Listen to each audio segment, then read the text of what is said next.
and the visual is stunning. I hope they document what I'm becoming. Congratulations. People's Kid, how we doing? It's your boy Kobe back at again with another video, and as always, hope you guys are having a blessed day. Man, with the NBA playoffs having some incredible series and incredible storyline sequences, I can't help but think how lucky we are to be able to watch some of the best players in the world go at it every single night. With respect to the Rockets-Warriors series, while there are so many areas to dive into in post-reflection of another historic matchup, I would be foolish not to first touch on the most important and lasting takeaway of the series that I am tired of the NBA community getting wrong over and over again. Because in present day, May of 2019, Stephen Curry is not only the best player on the Warriors, but he's the best player left in the NBA playoffs, and I'm going to give you my reasoning as to why in this video. Before getting into it, please note that this isn't a reactionary take or something that occurred overnight. This is something that has been true for the last 3 to 4 years, and it probably is one of the clearer cut takes I've ever made on this channel. Anyways, per usual, if you guys like the vid, please make sure to like and subscribe, and with that said, let's jump right into it. On July 4th, 2016, with the whole NBA world awaiting his decision, the Oklahoma City Thunder's Kevin Durant made one of the most shocking announcements in league history when he made it clear he was going to join forces with the Golden State Warriors, the NBA's runner-up in the 2015-2016 season. Beyond the fact the Warriors were coming off a 73-win year, with some opinions calling them one of the greatest basketball teams of all time, Durant willingly agreed to jump ship for the team that knocked him out of the playoffs when the Thunder had a 3-1 series lead and had Golden State on the ropes. From a basketball competitive standpoint, it was one of the weakest and lamest moves anyone who has ever watched or participated in competitive sports has ever seen. But while the respect for KD was lost in an instant by many basketball fans across the world heading into training camp 2016, the simple reality of Durant's amazing talent was too much to hold him down, as he seamlessly joined Golden State and became the team's leading scorer almost immediately. And after 2 relatively easy title paths for the NBA playoffs in both 2017 and 2018,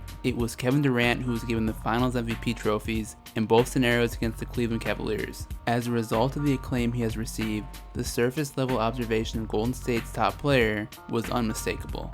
Due to his wiry frame and unguardable offensive pursuits whenever he looked to score, Kevin Durant was not only seen as the #1 player on the Warriors, but as of this playoffs was also starting to transition into the title of the best player in the entire NBA. Yet the relatively good fortune for KD could only last so long, as the Cavs train once feared to be an Achilles tear, thanks Reggie Miller, was heard around the world last Wednesday against the Rockets, and this was thought to put Golden State in an untenable position that threatened their reign as the greatest NBA team of this decade. But despite missing one of the world's greatest NBA jewels in Kevin Durant for both the end of Game 5 and all of Game 6, the Warriors prevailed in both contests thanks to the brilliance of the guy that everyone continues to sleep on, Wardell Stephen Curry. As you can see, it is not Kevin Durant who is primarily responsible for the Warriors' 3 championships and a potential 4th. It is a 6'3", unsuspecting marksman who carries the biggest subtle team impact of any single player in NBA history.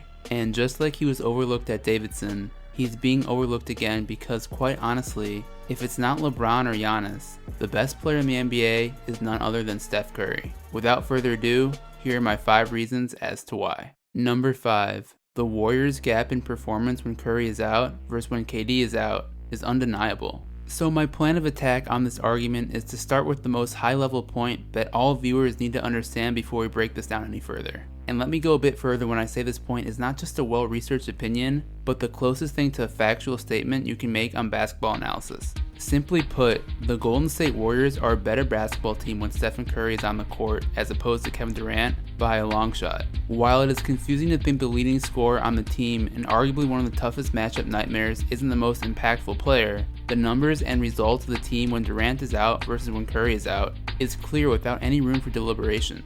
First and foremost, let us begin by looking at the records in the 3 scenarios of when Durant and Curry both play, when Curry plays and when Durant does not, and when Durant plays and Curry does not. Of course, no surprise, when both Steph and Kevin play since the KD era began, the Warriors are one of the best teams of all time, and their regular season record reflects that, as they sit at a record of 102 wins and 31 losses. Now, when Curry plays and Durant sits out, the Warriors have a record of 27-4, while when Durant plays and Curry sits out, the Warriors have a record of 23 wins and 16 losses. In the last 26 games without Durant and with Curry in the lineup, the Warriors are 25-1. Even if you wanted to outrageously claim that 70 games worth of data is not a large enough sample size to make the assertion that Steph is more valuable, you have to at least recognize Curry being out creates a lot more problems than what is able to be seen by the naked eye for many casual NBA fans. On the other hand, while KD is a great luxury for this Golden State team, his impact is nowhere nearly as missed as Steph, and I think this is primarily because his best value only comes when the Warriors are looking for a pure, no BS isolation bucket late in games when the score is close. Clearly, from his incredible shot making in these NBA playoffs, KD sets the bar for this ability, but people have to understand, this isn't really a need for the overwhelming majority of Warrior games when the outcome is decided well before the final minutes of the fourth quarter. And even when it isn't like Curry is unable to produce in these spots, evident from last week. As a result, over 82 games as the numbers bear out, Steph is undoubtedly the better player. Number 4. There is zero difference between the most important player on the team and the best player on the team. Now that we have established Curry as the team's most valuable player, notice how I have strategically put this reason immediately following the last, as I guarantee you right now there are people in the comments who are going to say something like, Steph Curry is not the best player, but he's the most important player on the Warriors. Think about that for a second. What the hell does that even mean?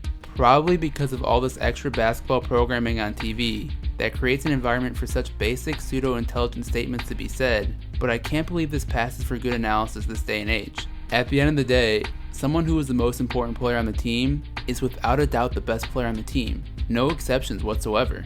In context of the Steph Curry Kevin Durant dynamic, I understand why it might be difficult to see right away because of how Steph's role as a secondary scorer is counterintuitive to how we normally view who the team's best player is, but again, it is important to note the way to determine who the best player is has always been by who is the most impactful for their team.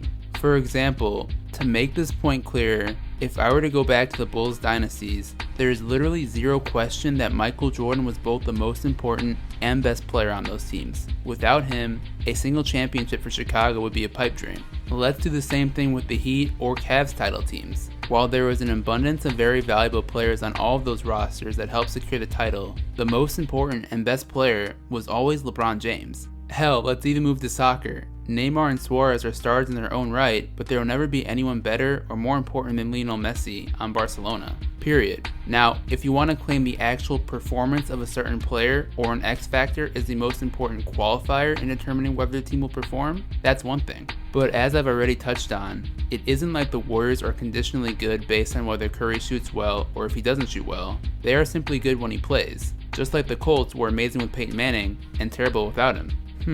Probably because he was their best and most important player? Honestly guys, the whole assignment of most important player nonsense to a player who's not the team's best player doesn't make any sense at all. Because as ridiculous as it sounds to say Michael Jordan is the Bulls' best player, but Scottie Pippen is the most important player, the same case applies with Stephen Durant, even if you have trained your brain to think that it makes sense. Number 3. 2016 Steph is alive and well, despite completely adapting his game for Durant. One of the developments in this KD era that doesn't get nearly enough attention as it relates to Steph is the drastic change in his game he has willingly embraced since the arrival of Durant in the fall of 2016. Beyond the inevitable dip in usage rate and counting stats we all anticipated would occur, the truth is Steph rarely is called upon to play the same style he did back in his MVP days, where he was the main catalyst of the Warriors' offense from an on-ball perspective. Instead, this has been decreased significantly in exchange for Kevin Durant touches on both the left and right wing, where KD proceeds to unleash his terror on his defender.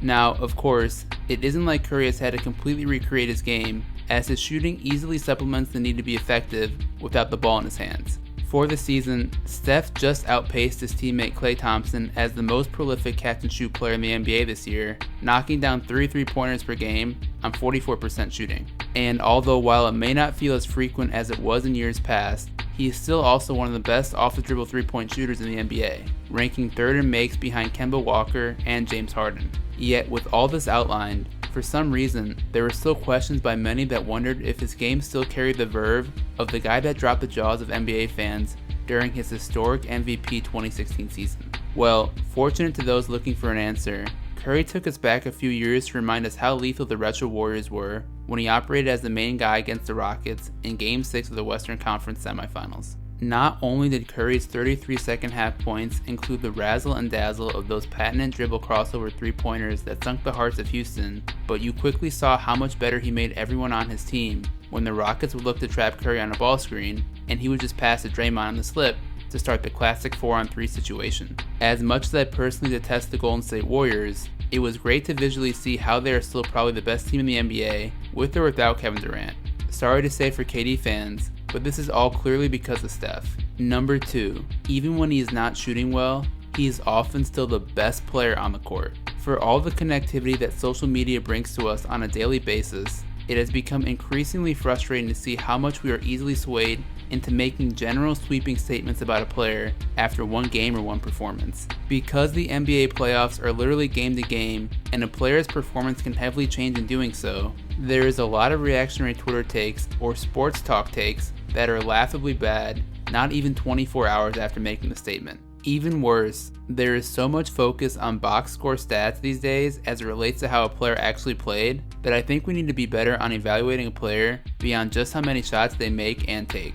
There is no better example than Steph Curry and the onslaught of criticism he received for most of the Houston Rockets series. In light of his bad shooting night in Game 3, where the majority of people who watched wanted to just focus on him missing a dunk late, I have to reiterate once again, Curry's impact just being on the court goes way beyond how he's shooting. While there are a lot of fans that will admit Steph is the most important player on Golden State, they don't necessarily understand as to why. Well, the reality is the amount of pressure Curry puts on the defense is incredibly understated because a lot of it occurs without him touching the ball. Putting in about 2.55 miles in distance per game this regular season, Steph is constantly moving around, non-stop going through screens, flares, and backdoor cuts that force the defense to react at a moment's notice. Whether this leads them looking to switch on screens or even occasionally doubling him to secure denial of the ball, this ultimately provides constant flow for the Warriors offense. And because of the need for the defense's attention to Curry, a guy like Kevin Durant is getting one-on-one opportunities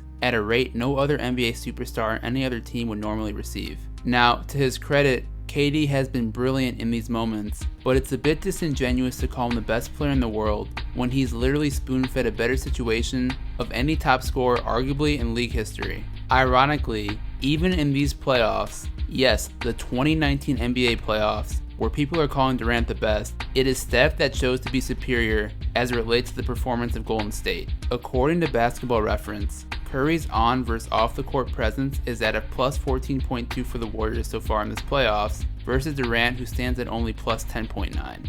Facts over feelings, my friends. Facts over feelings. Number 1, the greatest leader in professional sports. Now, there is definitely a case to be made for other great leaders for this award, but I can't think of a better example of a player who defines leadership in so many different ways. Oftentimes, while some might think of leadership of doing a quick rah-rah speech before a big game, or picking your teammate up after they fall to the ground, the core tenets of effective and authentic leadership mainly surround the importance of leading by example and creating a culture that sees unity as strength. While it may only be a coincidence, the Warriors' slogan of strength in numbers is nearly perfect for a team and player who is so willingly free to leave the ego at the door. It's been said before, but for a player of Steph's magnitude in 2016 to be okay with a guy like Kevin Durant joining the roster and inevitably taking some of the shine is pretty amazing. As a result of his own unselfish actions, this undoubtedly has a trickle-down effect on other players because they will think, man, if Steph is cool with Kevin taking the most shots and getting all the credit, then I can be cool only getting this many shots or this many minutes a game. No joke, even after his historic moment in Game 6, when all the attention was rightfully placed on him, he deflected at the end and gave Kevin Durant props as the best player in the league. Even if this statement is blatantly untrue, as I've tried to explain, KD is getting a lot more credit than he should, it shows the one thing that Curry has that most NBA superstars do not, and that is total, complete, and free security of himself. He knows his worth, and there are no external opinions that can shake him. He simply has zero insecurities. Unlike LeBron or KD, who very much care what people have to say, Curry is going to do him no matter what. And it is that true leadership, along with the other 4 reasons I discussed, that make him not only clearly better than Kevin Durant, but a strong claim for the best player in the NBA. Anyways guys, that's the vid. Pretty long, I know, but I had to make my point as clear as possible, as I just don't see how anyone can claim Kevin Durant is better than Steph Curry. It's just not a correct statement to me. However, let me know what you think. Do you agree or disagree with this opinion? If so, why? Comment your thoughts below. With that said, hope you guys have a great rest of the day, or night, or whatever time it is. I'll be back at it soon. Peace out.